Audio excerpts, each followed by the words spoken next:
오늘 이 시간 함께 읽을 하나님의 말씀 에베소서 4장 13절에서 15절까지의 말씀입니다. 에베소서 4장 13절에서 15절까지의 말씀 여러분들을 대표해 제가 읽도록 하겠습니다.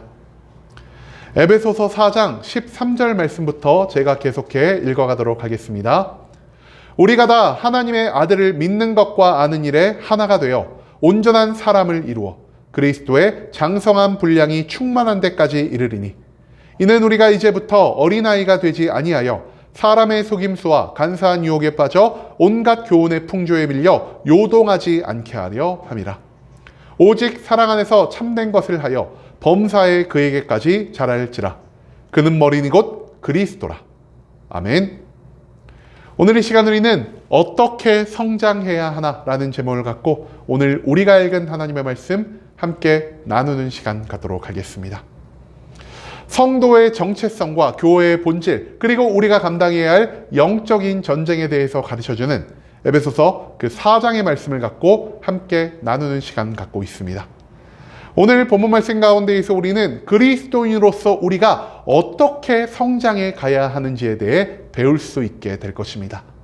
그렇다면 온전한 성장을 위해서 우리가 이 교회 안과 교회 바깥에서 어떤 삶의 모습을 완성해야만 하는지 오늘 본문 말씀 한 절 한 절 찾아며 함께 알아보는 시간 갖도록 하겠습니다.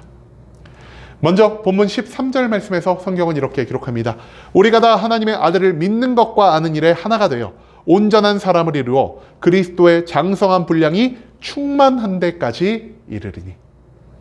이 13절 말씀에서 바울은요, 우리가 이 교회 안에서 어떻게 성장해야 하는지를 알려주고 있습니다.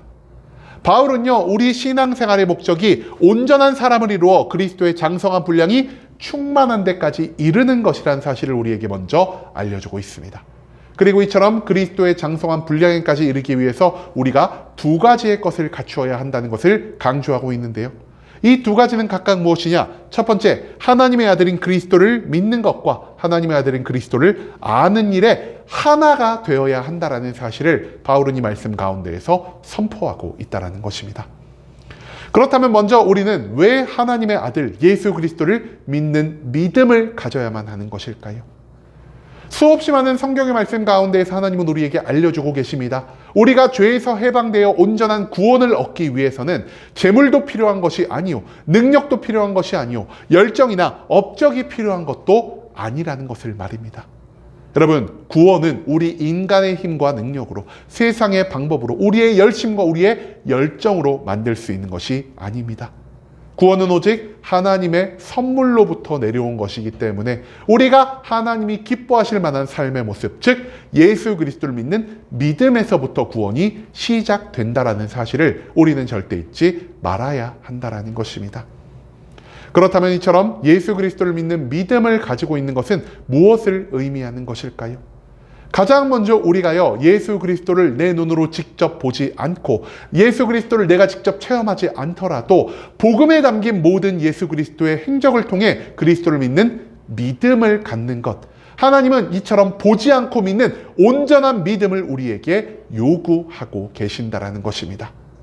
그리고 이처럼 우리가 보지 않고 직접 경험하지 않고 그리스도를 온전히 믿을 수 있는 믿음을 가질 수 있게 되었을 때 우리의 믿음은 우리의 삶 가운데에서 영혼의 구원과 육신의 축복을 만들어낼 수가 있다는 사실을 오늘 이 본문 말씀은 우리들에게 알려주고 있다는 것입니다. 즉 우리가 믿음을 가지고 있어야만 하나님 안에서 영생의 삶을 누릴 수 있는 천국 백성이 될 수 있다는 사실을 바울은 강조하고 있다는 것이죠. 그렇기 때문에 우리가 이 교회 가운데에서 신앙생활을 할 때 우리에게 있어 다른 모든 것에 앞서 가장 먼저 추구해야 하는 것은 무엇이냐? 우리가 재물도 추구해서는 안 될 것이고요. 우리가 성공을 추구해서도 안 될 것이고요. 다른 모든 것에 앞서 우리가 믿음을 먼저 추구하며 살아가야 한다는 사실을 우리는 이 말씀 가운데에서 배울 수 있게 된다는 것입니다. 하지만 바울은요, 우리가 단순히 믿음만을 가지고 있는 것으로는 우리의 믿음이 예수 그리스도의 장성한 분량에까지 이룰 수 없다는 사실을 알려주고 있습니다. 그렇다면 믿음과 함께 우리가 가지고 있어야 할 것은 무엇이냐? 바로 하나님의 아들인 예수 그리스도를 아는 지식의 온전함에 우리가 이르러야 한다는 것이죠.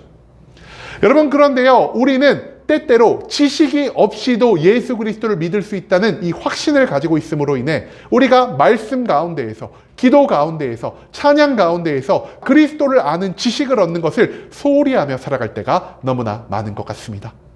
물론 우리가 무엇에 관한 지식이 없어도요, 무언가를 믿을 수는 있습니다. 여러분, 예를 들어 봅시다. 우리가 공기란 것을 딱 말을 했을 때, 공기라는 것은요, 지금 당장 우리의 눈앞에 있다라고 하여서 우리가 볼 수 있는 것도 아니고요, 우리가 만질 수 있는 것도 아닙니다. 또한 이 공기라는 것이 어떻게 구성이 되어 있는지, 어떤 방식으로 움직이고 어떻게 우리의 몸에 들어와서 우리에게 유익을 주는지에 대한 그 모든 것들을 우리는 온전히 알지 못하고 있습니다. 그럼에도 불구하고 제가 지금 당장 밖에 나가서 혹시 여러분 공기가 있다는 것을 믿으십니까? 라고 질문을 던졌을 때 대부분의 사람들이요, 공기의 존재를 믿고 공기가 있음을 확신함을 보일 수 있다는 것이죠. 여러분, 한마디로 우리가 가지고 있는 지식과 우리가 가지고 있는 믿음은요, 별개로서도 존재할 수가 있다는 것입니다. 그렇기 때문에 우리가 예수 그리스도를 온전히 알지 못하는 그 상황 가운데에서도 내가 그리스도를 한번 믿어봐야겠다라는 이 믿음의 시작을 알리는 마음을 충분히 가질 수가 있다는 것입니다. 하지만 바울은요, 단순히 우리가 믿음을 갖는 것만으로는 부족하다 말하고 있습니다. 우리는 단순히 믿음을 시작하는 것에서 멈추는 것이 아닌 믿음이 장성한 분량에까지 이르러야 한다라는 사실을 오늘 본문 말씀을 통해서 우리에게 알리고 있다는 것입니다. 그렇기 때문에 바울은 말합니다. 믿음과 지식이 별개로 존재할 수 있음에도 불구하고 우리에게 반드시 하나님의 아들인 예수 그리스도를 아는 지식이 필요한 이유는요, 우리가 아는 지식의 분량과 깊이만큼 우리의 믿음의 분량이 점점 더 커질 수 있게 된다라는 사실을 바울은 확신하고 있었기 때문이라는 것입니다. 여러분, 우리나라에도요, 아는 만큼 보이고요, 깨달은 만큼 이해한다라는 말이 있습니다. 이처럼 우리의 지식은 우리의 믿음과 별개로 존재할 수 있으나 그 믿음 위에 무언가를 아는 지식이 더하여졌을 때 우리는 그 무언가를 더욱더 확실히 깨달을 수 있게 될 것이요, 또한 내가 아는 이것을 다른 사람에게 전달해 그 사람에게도 나의 믿음을 함께 공유할 수 있게 된다는 사실을 바울은 이 말씀 가운데에서 선포하고 있다는 것입니다. 그렇기 때문에 우리의 믿음이 예수 그리스도의 장성한 분량에 이르기 위해서는 단순히 믿음에서 멈추는 것이 아니라 이 믿음을 가지고 온전히 활용을 하고 이 믿음을 타인에게 전할 수 있는 온전한 지식이 우리에게 요구된다라는 사실, 그것을 우리는 이 13절 말씀 가운데에서 찾아볼 수가 있다는 것이죠. 그 다음 이어진 14절 말씀에서 성경은 이렇게 말합니다. 이는 우리가 이제부터 어린아이가 되지 아니하여 사람의 속임수와 간사한 유혹에 빠져 온갖 교훈의 풍조에 말려 요동하지 않게 하려 함이라. 이 14절 말씀에서 바울은요, 우리가 세상 속에서 어떤 모습을 보이며 살아가야 하는지를 가르쳐주고 있습니다. 바울은 가장 먼저 우리가 세상의 유혹에 빠지지 말라고 말하며 세상의 유혹이 상징하는 두 가지의 표현을 우리에게 말하고 있습니다. 바울은 말합니다. 가장 먼저 우리가 사람의 꾀에 빠지지 말아야 한다는 것을 말이죠. 여러분, 사람의 꾀가 무엇입니까?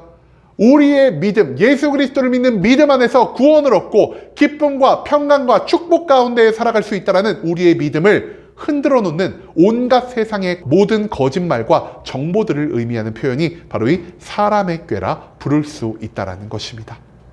또한 바울은요, 우리가 간사한 유혹에서 멀어져야만 한다라 말하고 있는데요, 여기서 말하는 간사한 유혹은요, 앞서 말한 사람의 꾀를 잘 설계해서 우리를 온전한 유혹에 빠뜨리는 이 사탄의 전략을 의미하는 것이라 할 수 있겠습니다. 한마디로 바울은요, 사람의 꾀와 간사한 유혹을 멀리하라는 이 말을 통해 우리를 믿음에서 멀어지게 하여 죄와 사망으로 이끌어가는 모든 유혹을 우리가 담대히 물리쳐야만 한다는 사실을 드러내고 있다는 것입니다. 여러분, 그렇다면 당시 에베소 교회 사람들이 직면한 문제, 이 위협, 이 유혹은 과연 무엇이라 할 수 있었을까요? 우리가 저번 주에도 이 에베소라는 장소가 어떤 장소인지를 함께 나눌 수가 있었는데요, 이 에베소라는 장소는요, 당시 굉장히 많은 우상 숭배가 횡행하던 장소였습니다. 그렇기 때문에 성도들은요, 우상을 믿으며 내가 이 세상 가운데에서 누릴 수 있는 여러 가지 유익들을 누리며 살아갈 것인지, 아니면 그리스도를 믿으며 이 세상이 주는 모든 핍박과 고난을 이겨내고 살 것인지에 대한 결정을 할 필요가 있었다는 것입니다. 그렇기 때문에 바울은요, 너가 우상과 그리스도 둘 중 하나를 선택해야 할 때 너희를 사망과 멸망의 길로 이끌어가는 우상 숭배를 선택하는 것이 아닌 오직 그리스도를 믿고 그 믿음 안에서 하나님의 위로, 하나님의 평강을 누려야 한다라는 사실을 이 세상의 유혹에 빠지지 말라는 말로 나타내고 있다는 것이죠. 또한 당시 에베소 교회와 그 주변에 있는 모든 초대 교회는요, 교회 안에 은밀히 숨어 들어온 하나님의 말씀을 비틀어 결국 우리를 죄와 사망의 길로 인도하는 이단의 유혹을 받고 있었습니다. 그리스도가 이미 모든 율법을 완성하셨음에도 불구하고 아직까지 율법의 행위를 의지하며 살아가는 자들이 있었고요. 그리스도의 신성을, 그리스도의 인성을 부정하며 그리스도는 단지 하나님의 선지자에 불과하다라는 이러한 가르침을 전하는 수많은 이단적인 가르침이 이 초대교회 가운데 존재하고 있었다는 것입니다. 그렇기 때문에 바울은 말합니다. 그리스도가 너희에게 온전히 전하신 복음의 말씀 외에 너희에게 또 다른 진리라고 말하며 전하는 그 모든 유혹 가운데에서 너희가 반드시 멀어져야만 할 것이다 라고 말입니다. 그리고 이처럼 모든 유혹에서 멀어진 삶을 위해서 바울은 우리가 세상 속에서 절대로 어린아이가 되지 말아야 한다는 것을 강조하고 있습니다. 여러분, 어린아이의 특징 무엇일까요? 어린아이는요, 내가 들은 것, 내가 배운 것을요, 아무 의심하지 않고 모든 것을 믿으며 모든 것을 받아들이는 특징이 있습니다. 그렇기 때문에 마태복음 18장 3절에 보면은요, 예수 그리스도가 자기를 찾아온 어린아이를 바라며 제자들에게 무엇을 말씀하십니까?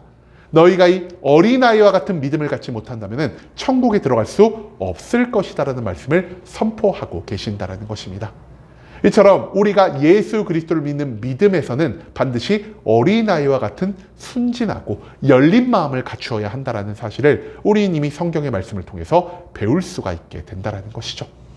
하지만 이 예수 그리스도를 믿는 데에는 어린아이와 같은 모습을 보여야 함에도 불구하고 우리는 이 세상 가운데에서 우리를 향한 모든 죄와 유혹이 넘쳐나는 세상 가운데에서는 어린아이의 모습을 보여선 안 된다는 것, 이것을 바울은 우리들에게 강조하고 있다는 것입니다. 만약 우리가 교회 안에서 그랬던 것처럼 이 세상 가운데에서도 어린아이와 같은 모습을 가지고 살아간다면 우리에게 과연 어떤 일이 벌어지겠습니까? 우리는 교회 안에서는요, 그리스도를 믿는 믿음을 배울 수 있을 것이고요. 저 세상 바깥에서는 저들이 계속 우리에게 가르치는 죄와 유혹과 사망의 길을 배울 수 있게 된다는 것이죠.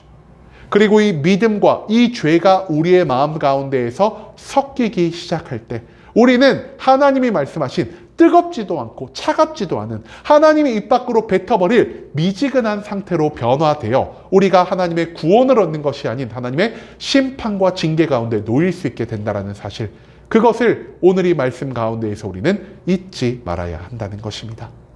여러분, 우리는 이 세상에 속해 살아가는 자들입니다.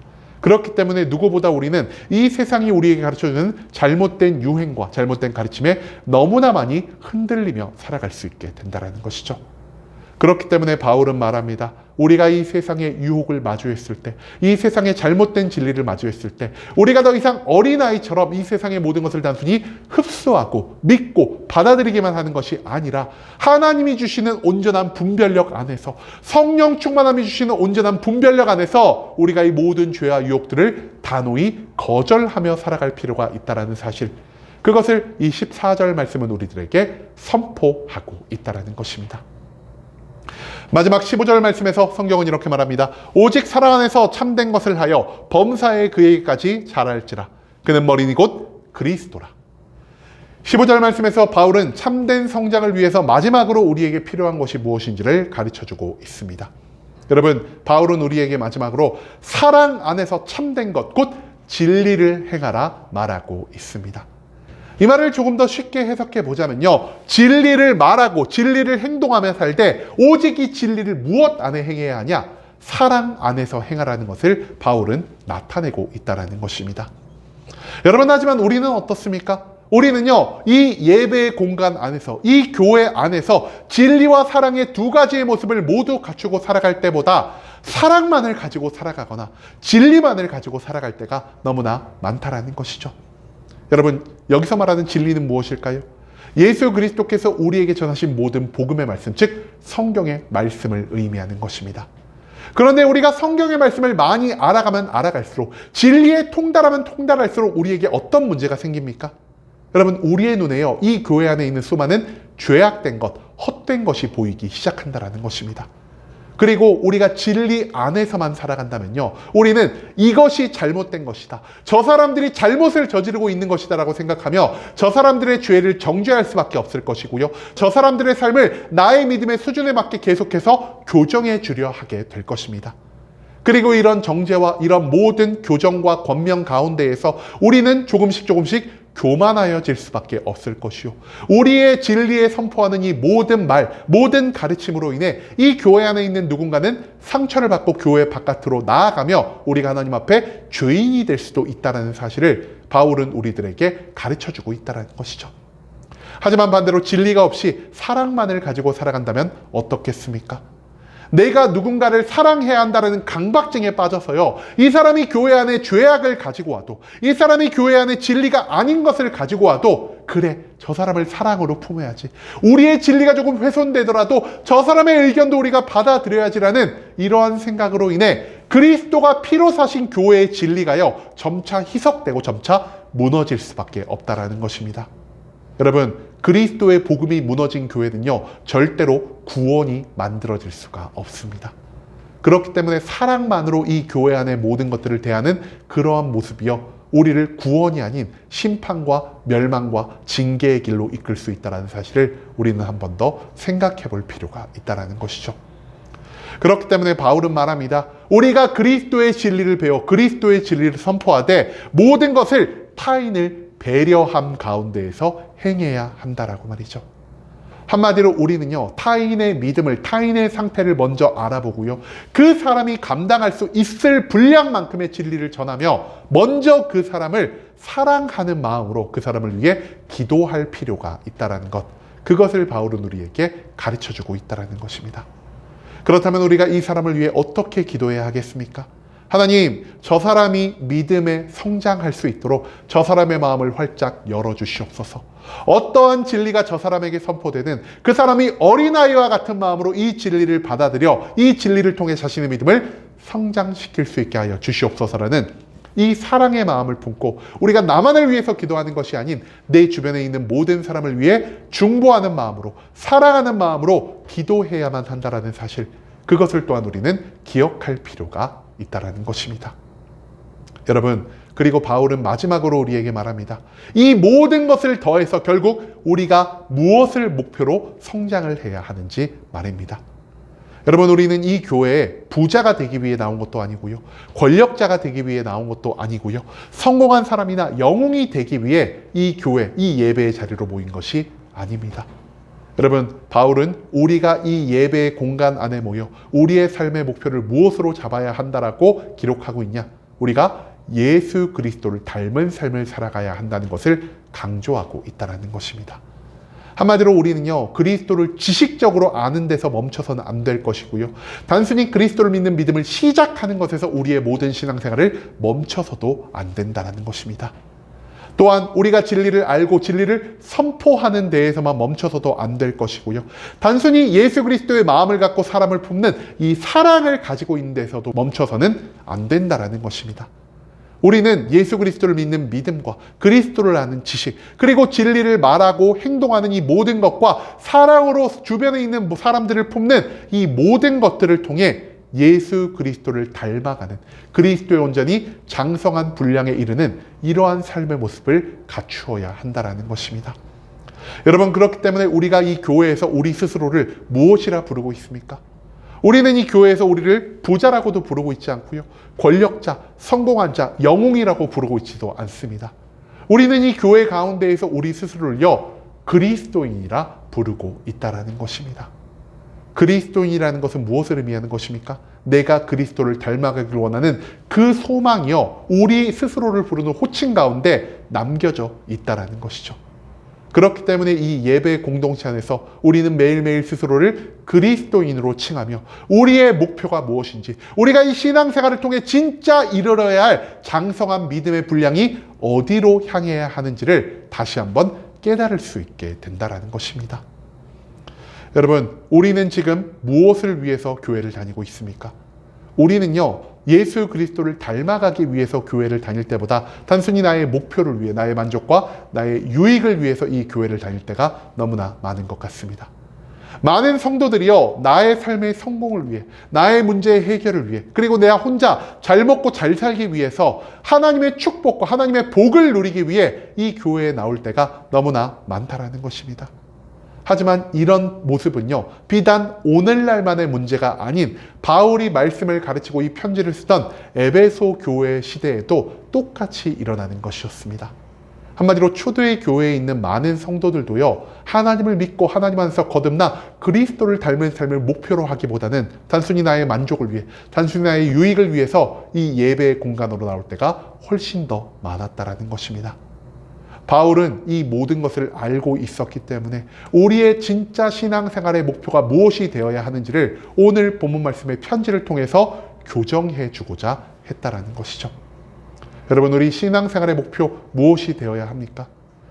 바울은요, 우리 신앙생활의 목표가 예수 그리스도를 닮아가는 것에 있다는 것을 알려주고 있습니다. 한마디로 우리가 이 땅 가운데에서 나의 만족과 유익이 아닌 다른 모든 것에 앞서 예수 그리스도를 닮아 하나님의 영광과 하나님의 뜻을 위해 살아가야 한다는 것을 가르치고 있고요. 우리가 각자의 자리에서 하나님이 우리 각자에게 주신 사명을 온전히 성취함으로 우리가 이 땅 가운데에서 제2의, 제3의 그리스도의 삶을 살아가야 한다는 것을 오늘 이 본문 말씀 가운데에서 우리는 배울 수 있게 된다는 것이죠. 여러분, 그렇다면 제2의, 제3의 그리스도로 살아간다는 것은 무엇을 의미하는 것일까요? 우리가 이것을요, 갈라디아서 2장 20절 말씀 가운데에서 찾아볼 수 있을 것 같습니다. 이제는 내가 그리스도와 함께 십자가에 못 박혔나니 이제는 내가 나로서 살아가는 것이 아닌 내 안에 계신 그리스도가 나의 삶을 대신 살아가게 하시는 것.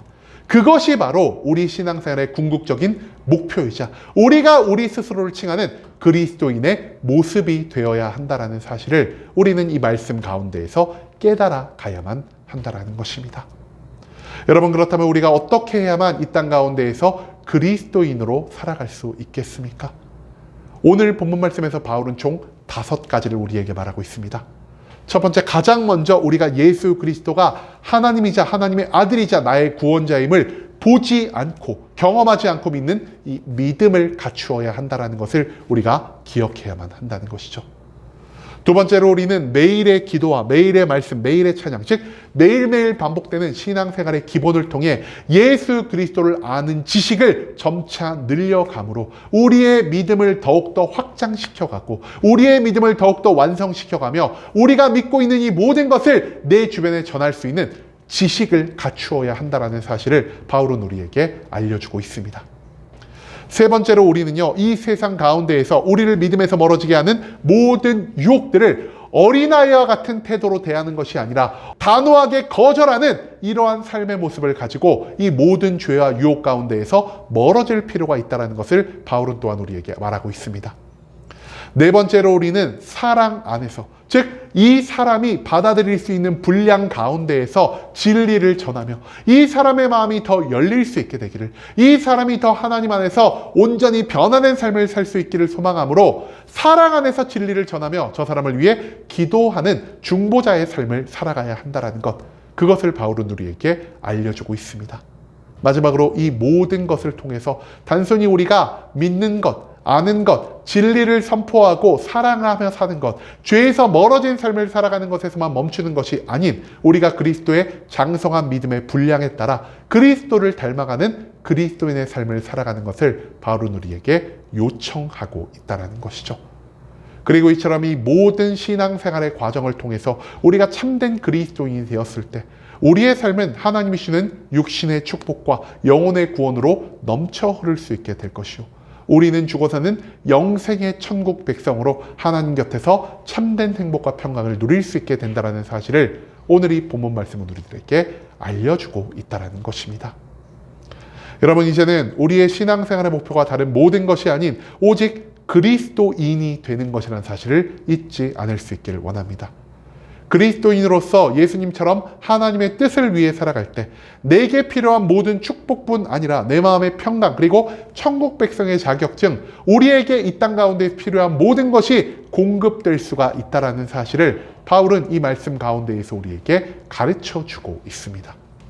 믿음과 지식으로 그리고 모든 유혹을 물리침으로 진리와 사랑으로 예수 그리스도의 장성한 분량까지 성장하여 하나님께 영광을 돌리고 하나님의 사명을 성취하며 살아갈 수 있는 순복음 함께하는 교회 모든 성도님들이 될 수 있길 간절한 마음으로 소망하겠습니다.